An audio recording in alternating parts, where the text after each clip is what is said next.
Episodio número 3 de San Juan Inédito. En los episodios anteriores te mostramos como nunca el chalet del Bono, que es Ausonia. Nos subimos a la torre del Ciro Libanés, que nadie se había subido en más de 20 años. No te puedes perder este episodio porque veremos todo el eje cívico. Vamos a caminar en pocas cuadras y vas a conocer un San Juan que nunca has visto. Y vamos a comenzar desde ahora, te invito. Vamos, Mari, Vamos. desde los estudios de GS Media, vamos a ir a un lugar que no te imaginas. Seguinos.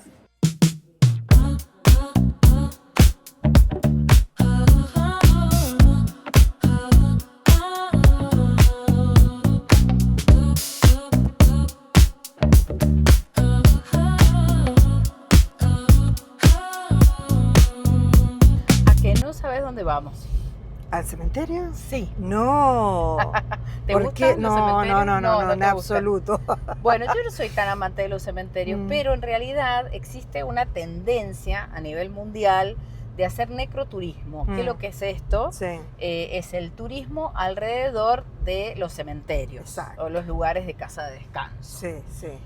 En Europa está Algo muy novedoso. desarrollado. Exacto, en Europa está muy desarrollado, en América se está desarrollando.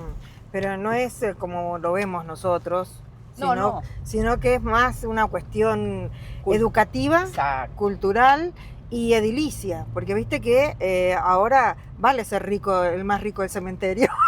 Yo por las dudas no quiero ser la más rica del cementerio. Bueno, acá estamos llegando al cementerio más importante de nosotros, de la ciudad capital, que es justamente el cementerio donde están nuestros próceres, nuestros políticos nuestra historia. y nuestra historia, Mm. porque acordate que nosotros tenemos una historia, una línea que es antes del terremoto, después del terremoto, y acá están enterrados las víctimas del terremoto del 44. Exacto.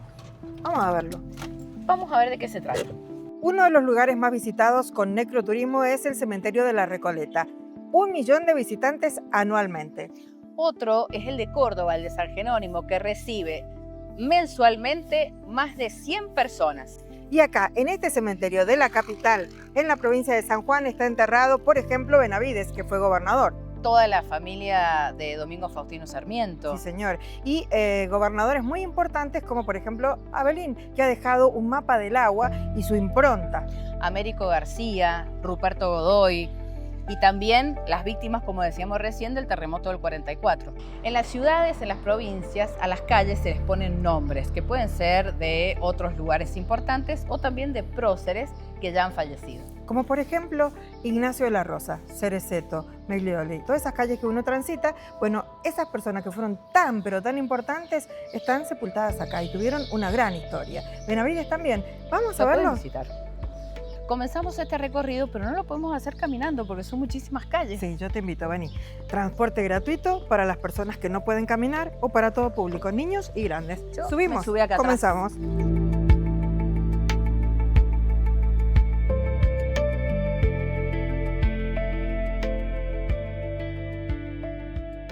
El cementerio se puede dividir como en dos partes, la parte más antigua o monumental, que es justamente el inicio de este recorrido, y la parte como más nueva, más moderna. Encontramos mucho lo que es la arquitectura decorativa, distintos tipos de cruces gigantes, formas, colores, hasta incluso los materiales también van cambiando en este nuevo espacio más nuevo y moderno justamente. Como podemos observar está lo que es un panteón provincial, tiene los exgobernadores, pero justamente Alfredo Avenir en esta particularidad decidió construirse su propia tumba, está tanto él como su mujer, plasmado un poquito lo que son sus ideas, acá el tema de los hielos continentales patagónicos, este conflicto no resuelto, hasta incluso puso un mapa ubicando lo que fue la zona de conflicto, de litigio, bueno, un poco para tener en cuenta su pensamiento. Una de las tumbas más visitadas es la de doña Paula Albarracín de Sarmiento, obvio. Dentro de lo que es este circuito, uno de los puntos como más visitados es el mausoleo de la familia Domingo Faustino Sarmiento. Acá se encuentra su mamá y sus hermanas. Sarmiento sabemos que está en el cementerio de la Recoleta, no dejó nada al azar.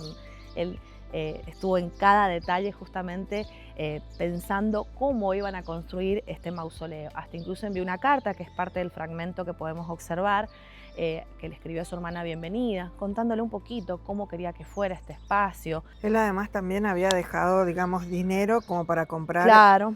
cada una de estas decoraciones? Envió 1.400 fuertes para poder decorar hasta incluso el arquitecto de cómo tenía que ser y por supuesto también los dibujos, los bocetos de cómo quería que fuera. Encierra este conjunto, estos jarrones también como un poco de mantener embellecido este espacio. Estos datan, digamos, de esa época. Sí, observemos que la parte superior que simula que hay justamente un poncho que cae, que simula ser uno de los ponchos que le tejió su mamá doña Paula. Y los turistas son lo que más piden ver. Sí, es uno de los más visitados justamente este punto. Justamente frente al mausoleo de la familia Sarmiento se encuentran los restos de Nazario Benavides en esta cripta, que tiene un estilo bastante particular, porque bueno, más o menos las placas nos cuentan un poco cómo eran sus ideas, este caudillo manso, este caudillo que era un federal, murió de forma asesinada bastante trágica en nuestra provincia. Nos encontramos en una de las galerías también bastante antiguas de lo que es el cementerio de la capital. Lo más común para la época eran los nichos, aquellas personas que nos marcan también una posición social, económica, los nichos eran lo más económico, ¿sí? Encontramos distintos tipos de estilo, es una de las más antiguas que quedó después de lo que fue el terremoto del 44. Al final de esta galería de nicho nos encontramos con lo que es la fosa común, ¿sí?, de las víctimas del terremoto del 44, ¿sí? Debemos tener en cuenta que un 15 de enero de 1944, a 20 kilómetros de la ciudad, se produce este terremoto, que es una fecha bisagra y que marca un antes y un después.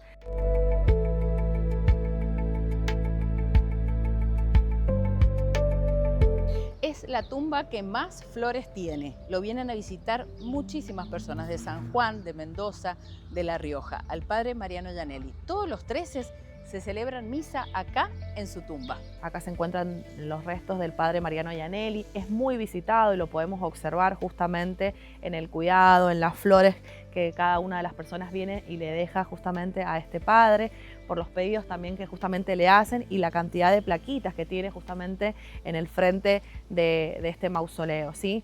Todos los 13 se celebran misas y justamente es un gran acontecimiento donde viene mucha gente acá a visitarlo y bueno, justamente a pedirle o agradecer algún favor que se le ha hecho. Le decían el padre sanador. ¿Por qué? Esta historia te la cuenta su familia. Eliana Gianelli y con Vicente Gianelli. Ellos son sobrina y hermano del padre Mariano. Queríamos tener su testimonio. Ustedes dos son agentes de la medicina, son médicos y han vivido muy cerca del padre Mariano. ¿Qué nos pueden contar? Desde muy temprana edad, 5 años, 6 añitos más o menos, usábamos a la muñeca y las curábamos. Parece un poco cómico, ¿no?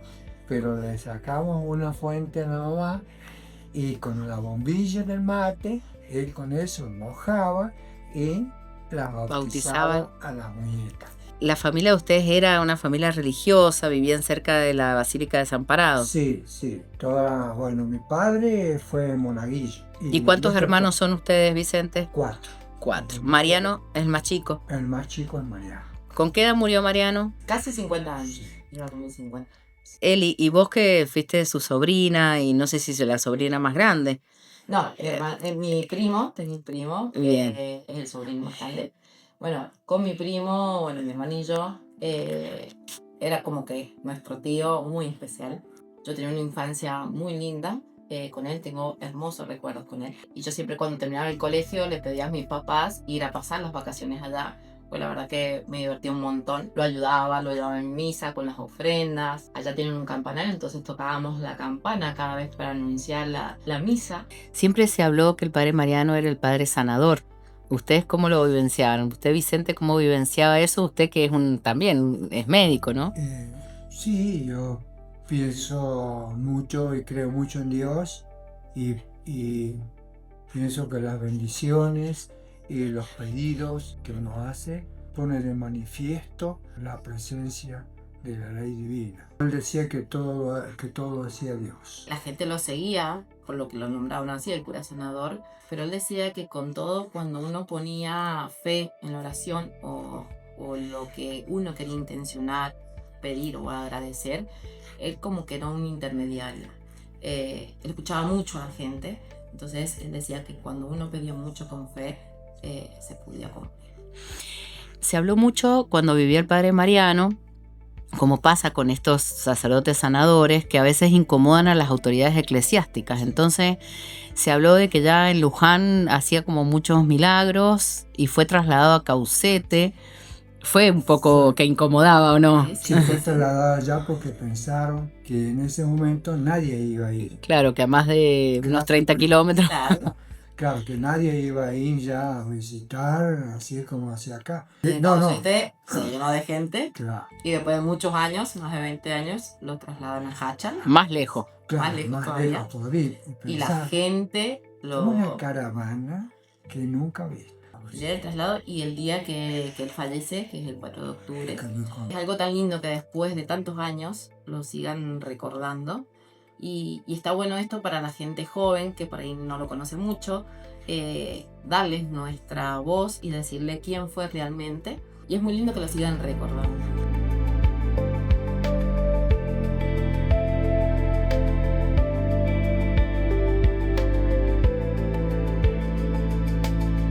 Quedado con ganas de saber más, acá te vamos a dejar abajo los días, los horarios y el teléfono donde podés pedir turno y te van a guiar. Tienen cupos limitados, pero en las vacaciones de invierno y en las vacaciones de verano se hace una representación teatral con artistas de la ciudad de San Juan. Vamos a un lugar histórico y emblemático, diría único en el mundo, porque ya lo vas a ver.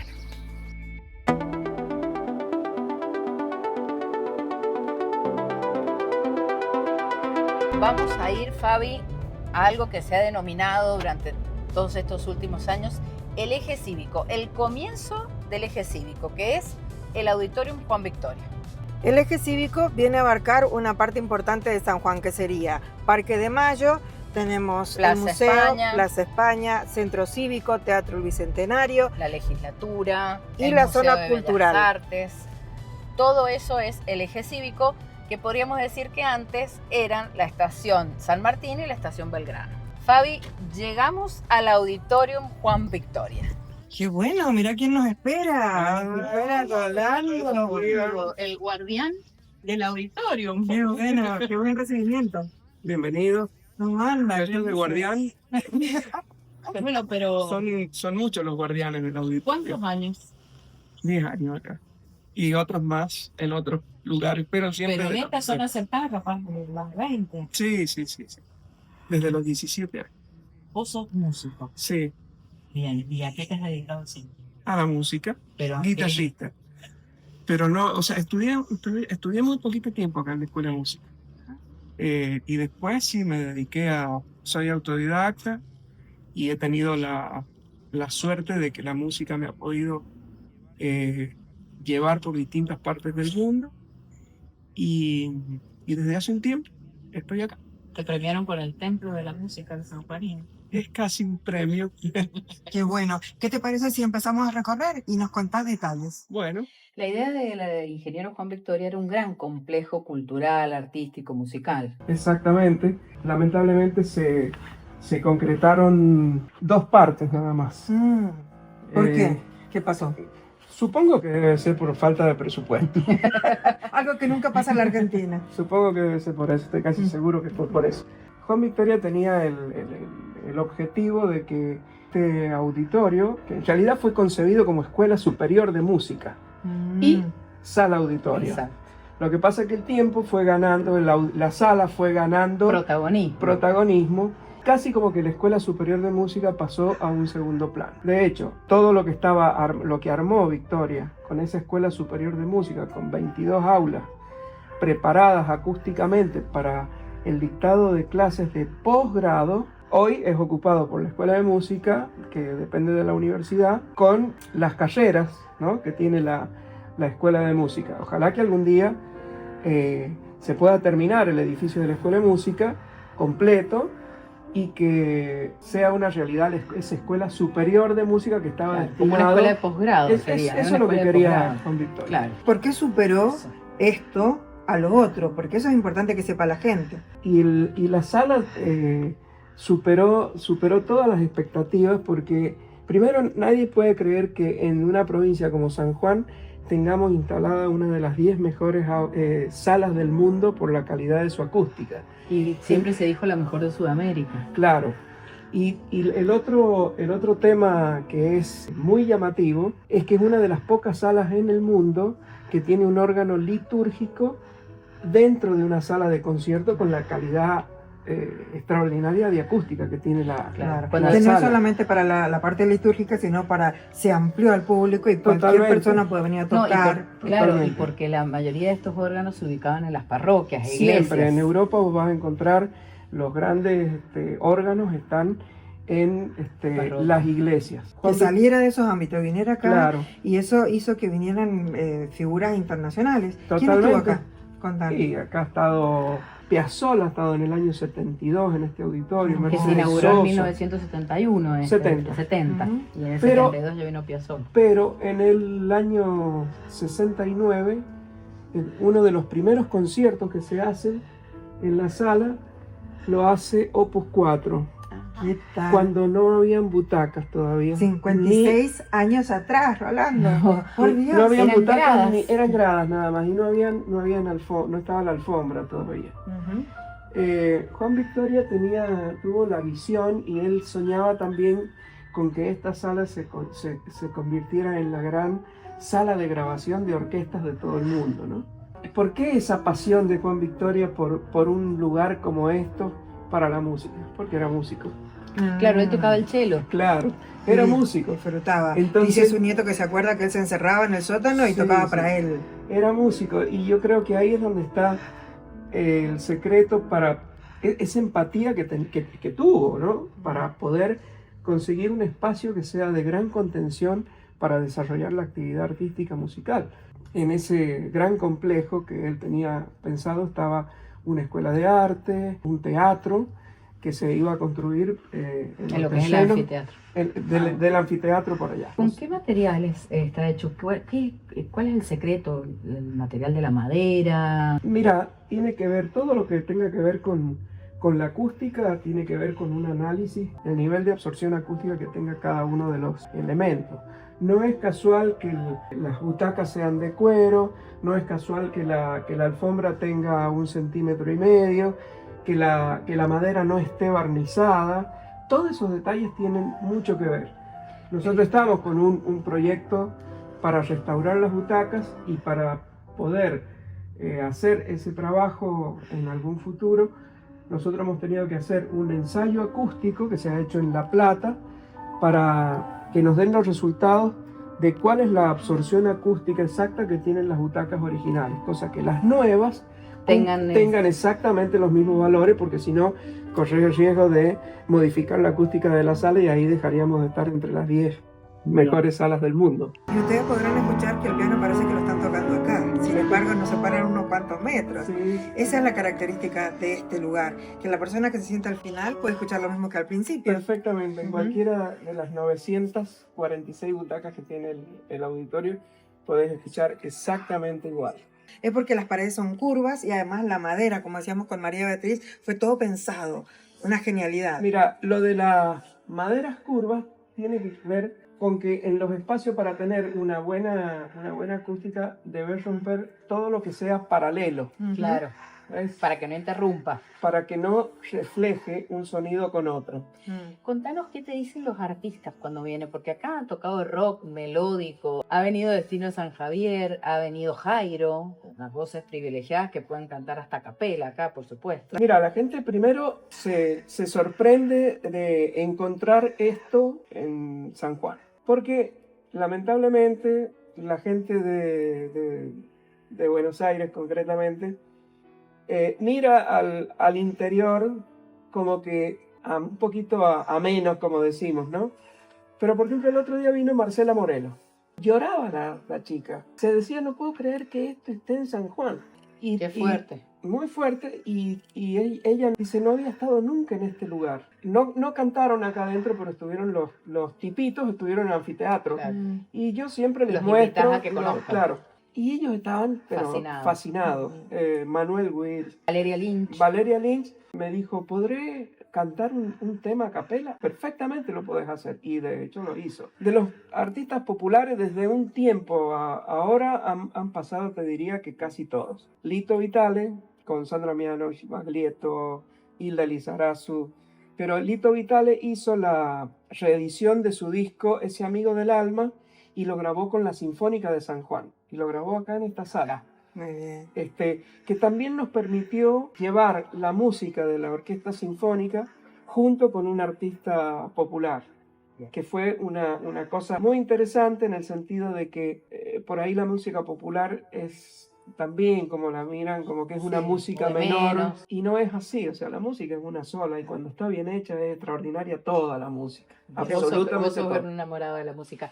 Contanos Qué ya bueno. para terminar, ¿qué es lo que vos cuando te vas a tu casa o cuando tenés que hablar afuera del auditorium, qué llena tu corazón? A mí este es un lugar que me impacta cada vez que entro acá y veo esa postal. Es realmente sorprendente porque, como te decía anteriormente, he tenido la suerte de poder estar en varios lugares del mundo y esto no está en ninguna parte y lo tenemos acá y yo vengo todos los días. Claro. Es tu casa. Claro, un tiempo muy triste que me tocó vivir en el auditorio fue en la época de la pandemia. Por un lado, yo tuve la suerte de que no me contagié y el encargado de mantenimiento tampoco. Y nos apabulló el silencio. Mm. Entrar a este complejo y no escuchar ese piano o un chico tocando con trabajo, no sé, o alguien cantar. O sea, no hubo más música, o sea, se murió esto de una manera, el silencio era aterrador, Casi por 2 años. claro. Y posterior a eso nos agarró el terremoto. Cuando íbamos saliendo de la pandemia nos agarró el terremoto, entonces nos silenció de una manera tan terrible. Ha sido lo más triste que me ha tocado vivir acá en el auditorio. Y ahora se Sí, están sí, abriendo las sí. puertas y para los que vengan de turismo y para los sanjuaninos pueden venir, se está haciendo la restauración. La gente puede venir. Nosotros tenemos muchísima actividad, la dinámica del auditorio ha cambiado también con los años, ¿no? Porque históricamente el auditorio tenía 60 actividades al año, hoy tiene más de 400. En un promedio casi todos los días vos tenés conciertos. Nadie pensaba que un martes o un lunes iba a haber concierto, hoy hay concierto de piano esta noche. Qué bueno. Una apertura a la sociedad. Por año al auditorio asisten cerca de 200, 220 mil personas a escuchar música acá. Y turistas atraídos por el órgano, por la acústica del lugar, más de 25.000 Muy en bien. el año. Y esperamos que con esto se sumen más, porque es la idea, Y mostrar un lo que dato, tenemos y bueno. un dato que no es menor y que sé que a Juan Victoria le hubiese encantado vivirlo, es que el año pasado, por ejemplo, con las actividades que se hicieron en el auditorio, superamos los 5.900 artistas sobre el escenario y el 97% de esos artistas eran sanjuaninos. ¡Oh, qué Qué bueno. maravilla! ¿Por qué Sí. es distinto? ¿Por qué se distingue del Teatro del Bicentenario, del Teatro Sarmiento, de otras salas, auditorium que hay acá en la provincia y en el mundo? Bueno, mira, cuando se iba a inaugurar el Teatro del Bicentenario, mucha gente nos dijo, ¿y qué van a hacer ahora con el Claro, como que le auditorio? mató el punto. Porque con aquello tan hermoso, ¿qué va a pasar ahora con el auditorio? No va a tener actividad. Y en realidad para nosotros fue una gran solución el Teatro del Bicentenario. Porque nosotros teníamos el inconveniente de que en este espacio no se puede hacer ópera, por ejemplo, porque no tiene las condiciones. Sí, No está la preparado, fosa, no está preparado para hacer ópera. ópera o para hacer obras de teatro o danza, que sí se puede hacer en los otros teatros. Entonces para nosotros fue una bendición que surgiera el Teatro Bicentenario, porque vino a cubrir necesidades que nosotros no podíamos. Qué importante lo que Este, decís, porque siempre se habló de... Pero no sucedió eso, que la gente pensaba que el teatro iba a anular al auditorio. Es más, yo creo que nos ayudó a que el auditorio sea realmente, que su actividad sea coherente con El origen, con lo que se con pensó, lo que que se era pensó. para Vos hacer decías, música. ahora, teatros hay- teatros hay cientos, pero la diferencia sustancial con otros espacios es esa, la calidad acústica que tiene esto. Estamos escuchando el piano, no tiene absolutamente nada de amplificación. Y te puedo asegurar que el chico que está en el piano está escuchando perfectamente lo que nosotros estamos conversando acá. Ya no va a Levante sacar la más. mano si nos está escuchando, señorita. Así, ¿por qué no se van? Como vos decís, una joya que tenemos acá, pero hay muchas cosas que no se conocen. A disfrutar. Hay un dato que la gente no conoce. Contanos. A ver. Cuando Juan Victoria estaba construyendo el edificio, cuando estaba en la obra, se quedó sin plata. No sé por qué, no te puedo decir. Se quedó sin plata y le faltaba conseguir la caldera. Entonces, con poquita plata que juntó, se fue a Buenos Aires y encontró una caldera en un desguace de un buque norteamericano. Y trajo esa caldera, que es la que está hasta el momento. Estamos hablando de una caldera del año 1940 aproximadamente. Hasta el año pasado funcionó. Mira cuántos años duró. Muchísimo. Un visionario. Eso mucha gente no lo sabe, pero tenemos la caldera con la patente y la marca ahí de un buque norteamericano. Auditorium Juan Victoria, una joya en el centro de San Juan. ¿Qué está esperando para venir? Vamos.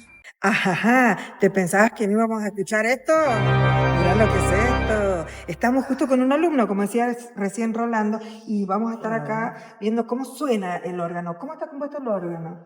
Bueno, el órgano es un instrumento que tiene 3.500 tubos aproximadamente. Son tubos de diferentes materiales, ¿sí? Tubos de aleación plomo-estaño, Lo que estamos plateados, viendo. claro, Ajá. tubos de cobre. Y lo que se ve ahí no es todo. Adentro hay muchísimos tubos más, desde este tamaño hasta el tubo más grande de madera que se ve allá, son 6 metros más o menos. ¿Y Juan Pablo hace cuánto que estás estudiando? Estoy estudiando desde el 2023. Hace poquito, muy bien. Sí. Bueno, contanos qué se puede aprender en 2 años. Se puede aprender bastante, la verdad, desde lo que son los fundamentos, que es tocar solamente con las manos, y luego se añade tocar con la pedalera. Mostrarnos, a ver, qué podemos escuchar. Una pieza francesa de un compositor que se llama César Franck. Este es un Kyrie, de sus obras póstumas.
Impresionante, impresionante. Como esto se enseña y se aprende acá. No hay muchos que estén en salas de conciertos como esto. Por lo general están en iglesias, catedrales y cosas así. Pero de este tamaño, de estas características, en esta sala, es muy importante. Para el país es importante.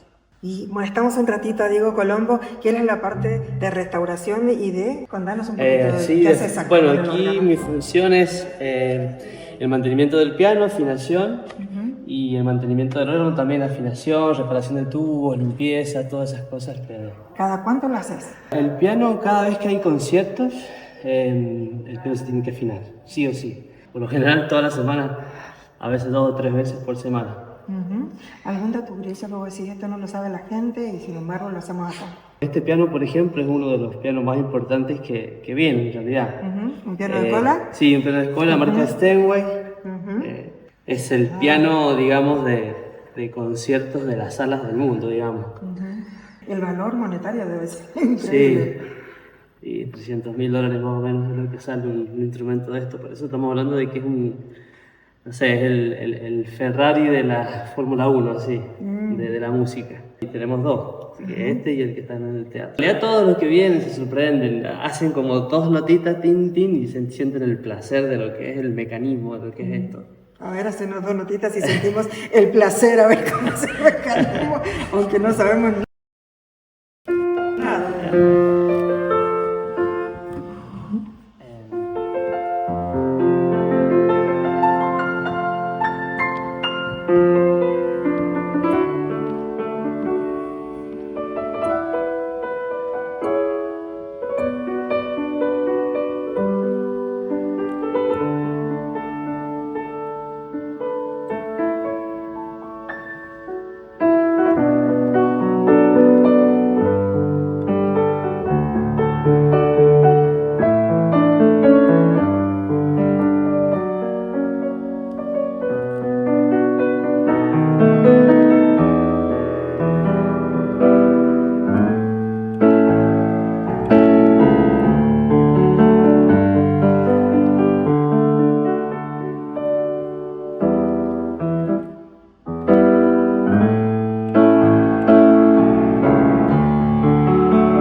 Cien, volamos 10, 100, impresionante, qué increíble, muchas gracias por este regalo y especialmente para San Juan Inédito.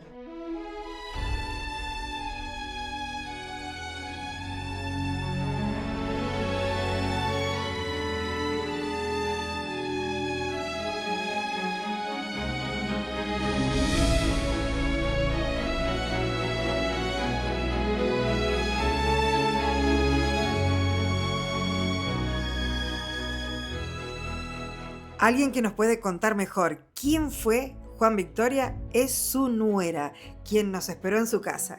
Estamos con Silvia Quiroga de Victoria, nuera de Juan Victoria. Gracias por recibirnos en tu casa. Es un gusto realmente recordar a mi suegro, gratificante porque su memoria con la obra que él hizo, su labor, su trabajo, amó esa obra, fue la obra de su sueño. O sea, lo que él quería y luchaba era porque toda la gente tuviera acceso a la por ejemplo, la música clásica, que estaba reservado a algunas élites nomás. Claro, por ejemplo. Por eso pensó el Juan Victoria así. Exactamente. ¿Cómo lo conociste vos? ¿Cuándo lo conociste? ¿Cómo fue? No sé, ¿qué cosas te llamaban la atención de su personalidad? Porque ya habías oído hablar de este hombre, ¿no?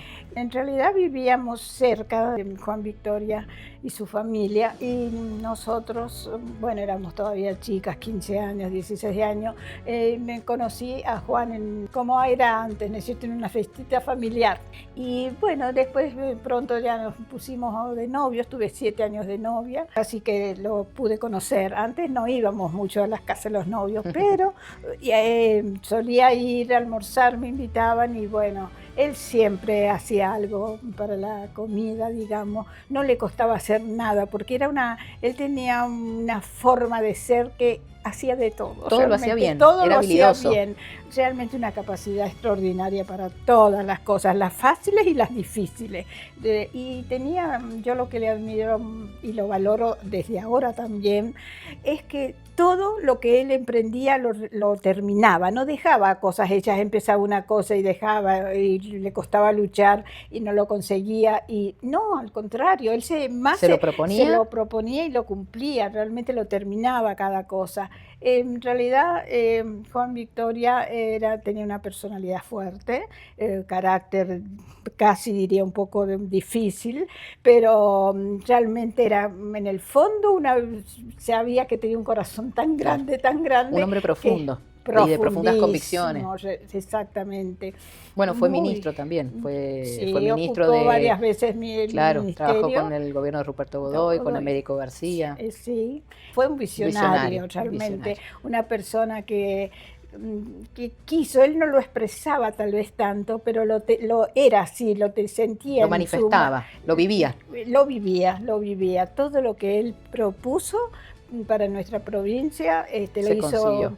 Por amor realmente y que la gente esté mejor y que tenga acceso a todo. Y un dato muy importante, porque él participó de la política, cuando murió él alquilaba, porque perdió su casa Sí, para sí, saldar sí. una deuda. Exactamente, no, tenía dos cosas, una generosidad, dedicarse a él siempre a hacer algo para los demás, siempre, y por supuesto la honradez. Eran extremadamente honrados, diríamos. Si existe el término. Sí, porque sí, tuvo una deuda que pagar y él vendió su casa, terminó su vida alquilando la vivienda. Y su esposo se llama Juan. Mi esposo se llama Juan Antonio, sí, siguiendo La tradición de Juan Victoria. de su padre. ¿Y Y mi hijo mayor se llamaba Juan Francisco qué también. tal? ¿Y alguno siguió los pasos de ingeniero como él? El segundo de mis hijos, Fernando, es ingeniero, sí. Qué emoción. Ay, la verdad que sí. Bueno, él vive en Buenos Aires, pero indudablemente que viajan muy seguido y vienen a ver a toda la familia, ¿no? Nos juntamos siempre. ¿Y pudo jugar con los nietos, Juan Victoria? Sí, sobre todo con el mayor, que el primero, digamos, que fue la luz de sus ojos, Guillermo Ferrari del Cel, que vive en Buenos Aires también. ¿Y a qué jugaban? Bueno, ¿Qué le gustaba jugar?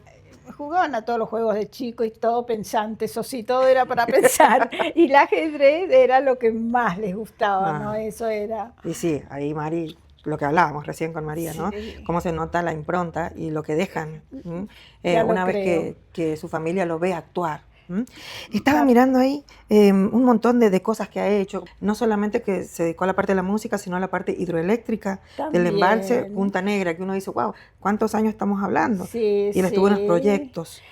Y en la parte energética, también. con la fábrica de carburo. También. Y- Sí, indudablemente el frigorífico Saiza también tuvo su motivo, ¿no es cierto?, de industrialización en ese momento de avanzada. O sea que, por supuesto, el auditorio fue el sueño mayor de él, ¿no? Claro. Fue lo que él quería. lo que Y más dice lo que atrapó. se enojó mucho, tuvo una rabieta porque había mucha gente que no lo ayudaba y que querían construir unos barrios fiscales en los terrenos que Claro, estaban también. ahí cerca. Sí. Y él, le dijeron que no. Por supuesto, porque ya estaban, él dejó todo ya establecido, los terrenos para cada construcción que tenían que hacer. O sea, el complejo cultural completísimo. Y bueno, vinieron otras épocas, otras generaciones. Y cumplieron su sueño. Y por suerte esos terrenos que lucharon en ese momento los pudieron recuperar. O sea que sí, valió la sí. pena la rabieta que tuvo él Sí, y dijo, sí. dejen para las otras generaciones. ¿Y sabe qué nos gusta con María Beatriz, que le agradecemos mucho? El hecho de que nos haya mostrado esto que es valor histórico, estos papeles, esto que tiene en sus manos. Sí. Cuéntenos el momento y el porqué. Este es la despedida de sus restos, escrito por un amigo de él, José Marcelino Alonso, que realmente se apreciaban mucho, ¿no es cierto? Y lo conocían muy bien, cómo era Juan Victoria, qué carácter tenía, qué fuerza, qué ejecutividad, porque la verdad que era una persona ejecutiva al máximo, increíble. A una lo que me asombra que él en tantos aspectos ha hecho cosas de tan distinta Tan versátil, índole, claro. y sin embargo las ha podido concretar. Es una inspiración para las generaciones, por eso la nota con usted, porque queremos que la gente sepa valorar. Cuando una persona hace por los demás el bien, es como plantar un árbol y la sombra la disfrutará otra persona. Por supuesto, porque tarda en crecer y dar sombra, ¿no es cierto? Pero hay que esperar porque eso va a llegar y el árbol va a dar sus frutos, que es lo que a veces no tenemos paciencia, queremos ya, y no se dan las cosas de esa forma, ¿no? Si bien Juan Victoria, su ópera prima fue el auditorio, Juan Victoria era un hombre multifacético, era mucho más que este gran auditorio, ¿no es cierto? Así que yo te agradezco, Silvia, porque vos como nuera has sido testigo y testimonio de ese gran hombre que tuvo San Juan y que creo que se merece este pequeño homenaje. Te agradezco muchísimo, María Beatriz, realmente. Sí, yo soy la que he quedado, digamos, porque mi marido estaba enfermo y no podía estar, y sus hermanos no están ya. Entonces, bueno, me ha tocado a mí recibirlos, pero con muchísimo gusto y agradeciéndoles muchísimo. Probablemente. Tuvo una mujer excepcional también, que lo acompañó toda su vida.